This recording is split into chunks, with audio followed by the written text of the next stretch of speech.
Hello everybody, today we're going to be tying the size 16 Shop VAC. This is the hook we're going to be using. This is a Stockard Model 500 in size 16. The bead that we're going to put on that hook is a brass bead in copper color. This is the 3/32 to match that size 16. And the thread we're going to be using is a Uni-thread 136 denier 6/0 in black. We're going to start that thread right behind the bead of the fly. And we're going to go right to the point of the hook here. And then we're going to cut that tag end off nice and short.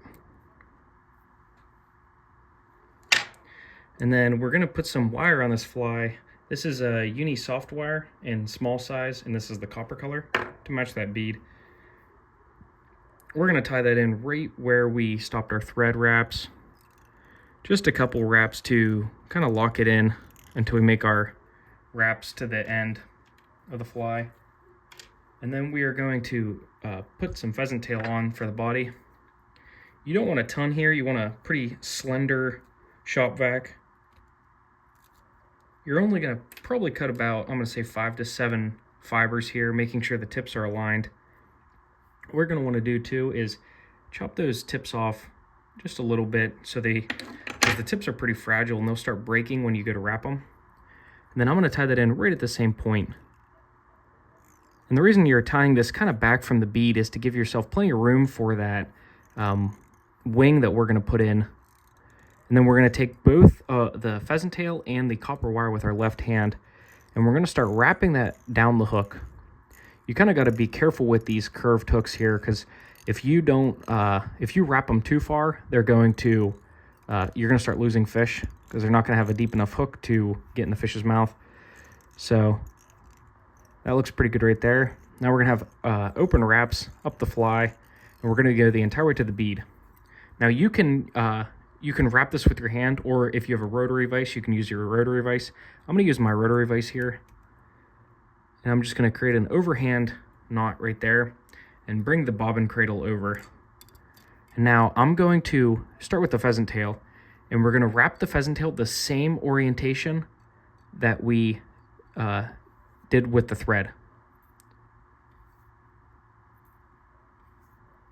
So just making sure you get nice tight touching wraps up the fly. And like I said, there's no difference with using a rotary vise and with just using your hands. It's the same thing. It's just a little bit quicker, I think, with the rotary vise. And then we're just going to make 3 wraps over top of that, just to lock it down. Then we're going to cut that pheasant tail off nice and short. Now we're going to go right back to making an overhand knot for the rotary vise. You do not have to do this if you are just using it with your hand, but that knot just really makes the thread not want to jump off the hook. And now with this copper wire, we're going to go the other way. So we went just standard over top the hook. Now we're going to go underneath the hook to create counter wraps. And we're just going to create some counter wraps up the fly here, making sure they're nice, evenly spaced. If you have to unwrap them and then wrap them again, that's no problem. Just making sure they're tight. Okay, that looks pretty good. And now we're going to move that bobbin cradle out of the way. And with our right hand, we are going to hold that wire down and just wrap over it 3 times. Okay, now we're going to kink this wire right where we tied it in at, just by bending it in all different directions. Then we're going to helicopter this off. That helicopter, whenever you kink it like that, that helicopter breaks it off right where the thread wraps is, leaving no sharp spot for your thread to get snagged on. Then the only other thing that we have to do for this fly is the wing, which is a poly yarn white. You take your card here, and you're going to snip off half a card's width. I'm going to do that right now. And then what you do, since this is way too much for a size 16 or any size Shop VAC, except for maybe like a size 12, you're going to just take your yarn and just split it in half, roughly like that. Doesn't have to be exact, but you're just going to kind of make that wing a little bit sparser.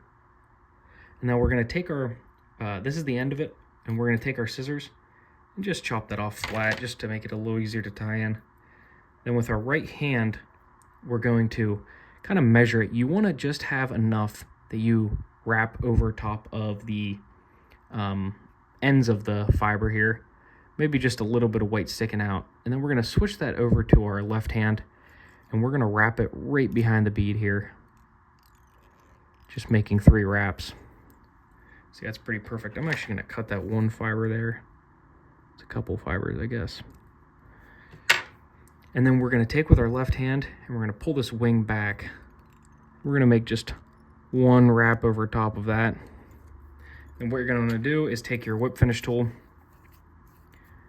and create a 4 to 5 turn whip finish over top of that wrap you just made.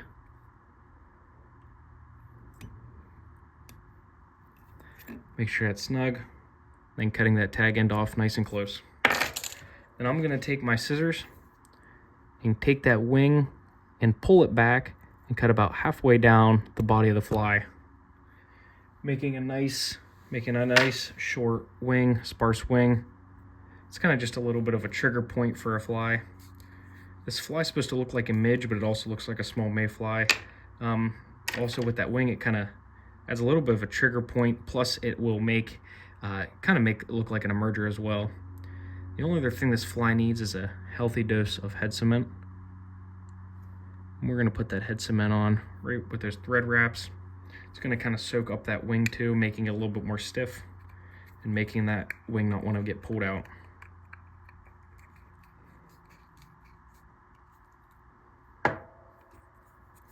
But that's kind of, that's a pretty easy fly to tie. You get pretty quick with tying these. This is one of the best midge patterns you can get, honestly. I don't fish midge patterns a ton, but when I do, this is probably my top producer, just right behind either the zebra midge or the brassy. It's kind of I think it's one of those pheasant tail variations that not enough people talk about.